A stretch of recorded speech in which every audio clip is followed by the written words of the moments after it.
Hey guys, Tim here, Big Dog Forge. Welcome back. So, gave Big Dog a bath and went back to find her collar to put it on her. Found this. She never really did like this thing, and so we're going to build Big Dog a collar today. So stick with us, should be fun. We'll talk at the other end, guys. Thanks. All right, guys, got to get some measurements off Big Dog here, and she always wants to shake when she sits. So we get this tape around her neck, and it came out to about 20.5 inches, 21 inches, something like that. And she knows something's going on, and a little treat for her. All right, guys, we're going to start off by forging the buckle for the dog collar. And there's two pieces to that. There's a frame, and there's the prong, which is the little flippy piece in the middle that goes through the center of the leather. And we're using wrought iron for this because once I get this frame bent up, I need to scarf the ends and forge weld it together. So if I get the scarfs just right and I lay it in the forge the right way, it'll start welding itself together in the forge before I even get to the anvil. And hopefully it'll work out. We'll find out. See how that looks when we get there. Either that or I'm just going to melt the whole darn thing and have to start over again. But so I'm drawing this down from 3/4 of an inch, and I'm going to bring it down to 1/4 inch.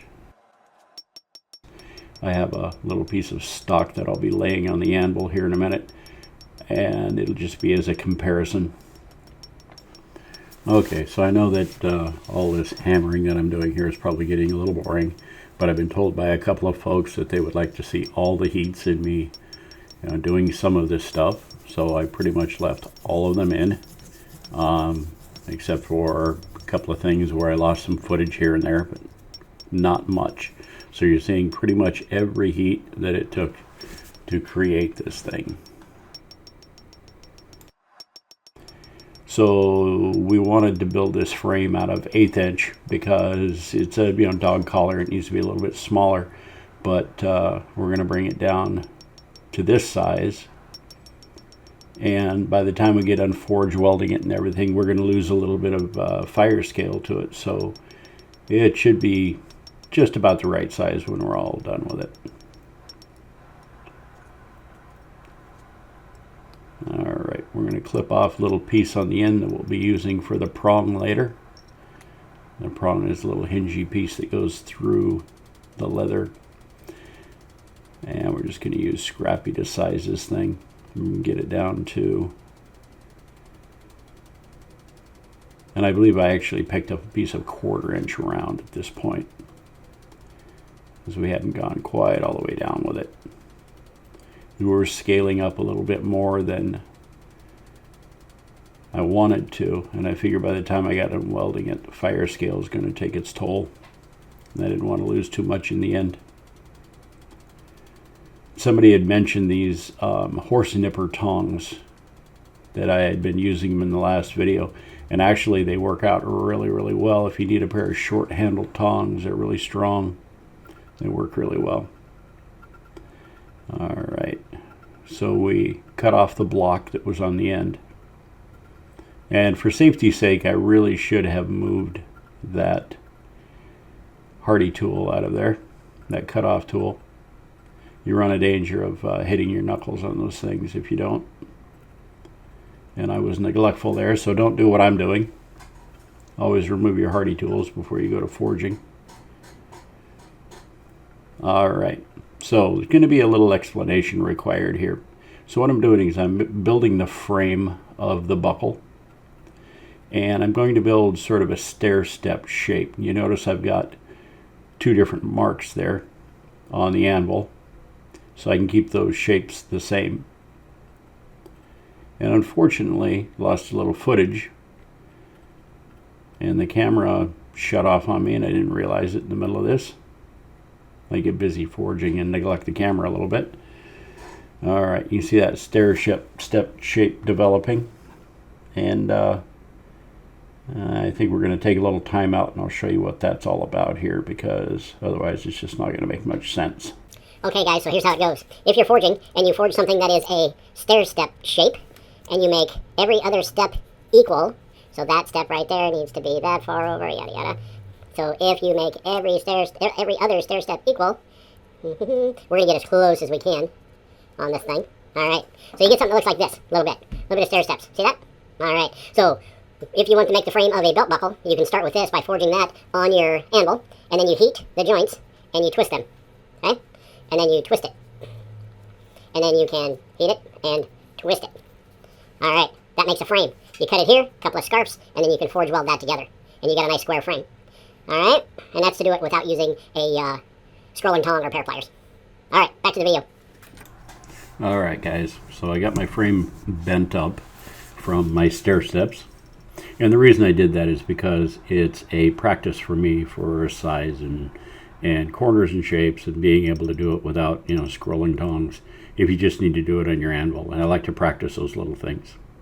And I put a couple of scarfs on the end of this, and I didn't show that either, but there's plenty of scarfing videos out there to show you how to do that. As a matter of fact, probably Black Bear Forge is one of the best to watch to understand scarf welding. He does a really good explanation on that, so you should probably check him out. Anyway, we got our belt buckle forge welded together, and I did not melt it all over the place. A little scale, but it's not doing too badly. And we'll be able to file that to shape. That's the joint that the prong is going to wrap around. So we'll just file all the lumps and bumps out of it, make it nice and round, or as best we can. And we'll clean up the rest of the frame, make sure there's no sharp spots on it, so it doesn't hurt Big Dog in any way. Looking pretty good. All right. So I did not show this. It was just a bend and another scarf and a weld. But my forge weld did not take all that well, and I ended up taking a torch to the D-ring a little bit. All right. So this is going to be our prong, and we're going to flatten one end. We'll cut it off flat, and we will simply scroll that around the frame and forge it until it works smoothly around the frame. It was getting a little dangerous with my hammer. This is my favorite hammer, and was using it on that cutoff tool, and luckily I didn't nick it too badly.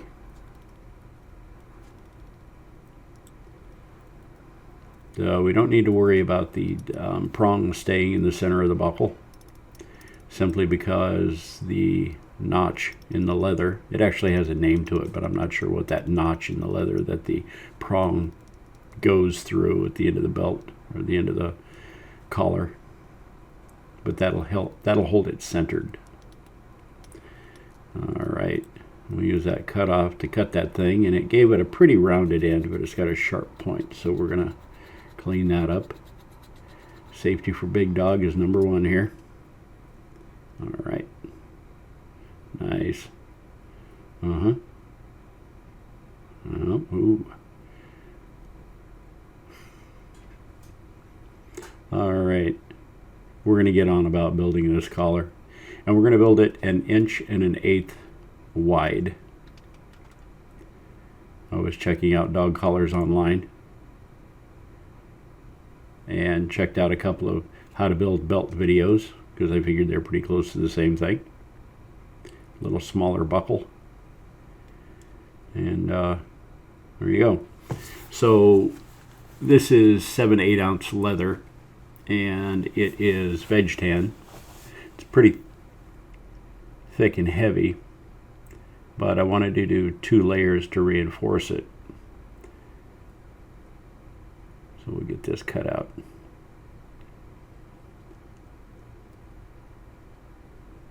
And see what that's going to look like.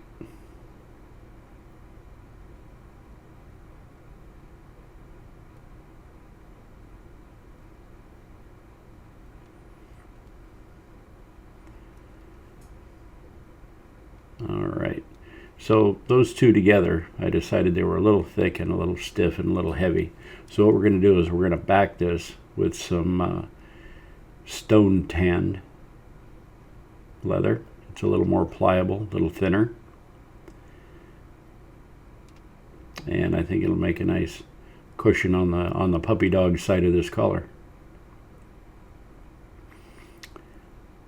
So this is just rubber cement. Picked it up at Tandy Leather. And it seems to be a pretty good alternative for gluing these leather things together. And then I went down to, it was like Office Depot or some place like that, I can't remember, and picked up a bucket of little binder clips. And these things are great. And I got like 3 or 4 different sizes in this bucket, and there's like, I don't know, 50 of each size. And you clip these things on, and they hold that glue secure until it gets nice and dry. There we go. And we're going to let this sit for a while and glue up. There we go. Didn't take too long. Actually left it for about a day. I got some other things done. Alright, this little knife that I'm using is the Yard Fossil knife. I took a piece of motorcycle chain Damascus that I had, and I built a little knife out of I think it's a turkey leg bone or something. Big Dog dug it up in the backyard and brought it to me, so I used it as a handle on that knife. And it keeps a really sharp edge, so it works out really, really well for this leather work.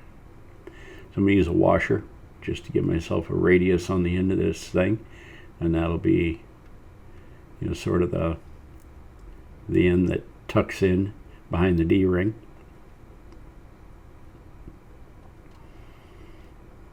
And just took little bites at a time to get that corner made. I've seen other people do that in videos, and it seemed to work out. This little grooving tool works really, really well. It gives you a nice little groove at a specified distance from the edge of the leather. You can adjust that with this thing. And it gives me a line to sew in, because I'm going to sew these two together, and it allows that thread to sit either flush or below the surface of the leather. Helps protect it, makes it look a lot nicer.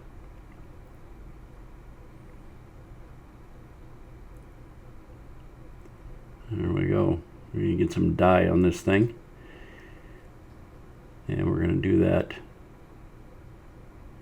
before I sew it up, because I don't want to try to dye the thread, and I want the dye in the groove behind the thread to make it look, you know, decent. And I'm only guessing at this. I really haven't paid too much of attention to too many videos on, you know, how to make this, all the fine detailed steps. So a lot of this I'm just making up as I go along, and it just seems to be common sense to me. So that's what I'm doing. Whether you're supposed to dye it first before you sew it, I have no idea. I could probably look that up somewhere. Or maybe it's just a preference, who knows. And of course, this particular antiquing dye cleans up with water pretty well, so they can get all kinds of messy. Now this little, they call it a slicker. It burnishes the edges of the leather, so I did that before I sewed it. I got my little guide wheel on there that I built.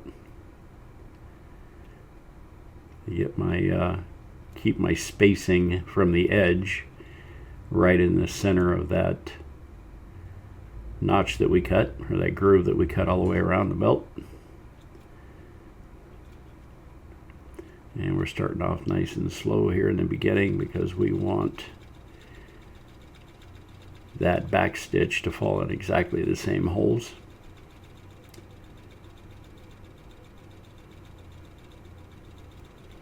And this little machine works out so well, especially with that guide on it.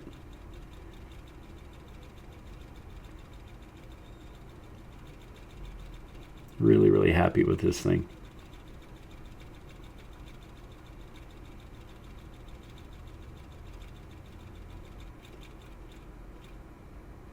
And what I did on this end is I created some holes prior to sewing that would line up with the stitch, so I could make sure the stitching on either side was nice and equal, and it came out that way. I was really happy. Alright, so we get the prong through the hole in the leather. Now I punched that hole. I did a 1/4 inch round punch at either end of the markings that I put on it, and then I had to cut out the rest with a knife, but I didn't have the camera on for that. So we're going to punch some holes for the rivets, and we're going to use copper rivets on this, much like we did on the sheath for Ulf Peterson's knife. By the way, Ulf, if you're watching this, your knife should be to you soon. If I remember, I'll send you a tracking number. Alright, now this is going to be our strap that goes around the belt, that we're going to tuck the tail into the belt under. I'm skiving the ends here, which just basically means that I'm turning them into a wedge shaped, I guess. I'm just learning all these terms. And I'm skiving them down to 0 or nothing at the very end. So when they lay across one another, that thickness of leather should maintain itself all the way across.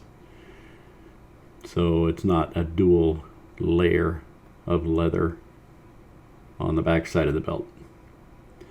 So normally you would staple this together with a little metal staples that they make to put these end to end, and you butt them end to end and staple them together and then hide that in the middle of the belt. I'm skiving and gluing, and then I'm going to sew the ends of this thing together, that little loop. And while that's drying, we're going to get some of these rivets going in this thing. There we go. Got our little D-ring in place. And we went ahead and dyed that belt loop. And then watching a video by Stock and Barrel, young man there says you beat the threads down on the leather and it makes it look better. He used a little like a rawhide hammer, but I've got a ball peen, so that's what I used. And it looks like it came out okay. Hopefully our measurements are good and it'll fit Big Dog. Big Dog, come here. Come on. Here, sit. Can you sit? Or shake? Good girl. Here you go. Here's a new collar for you.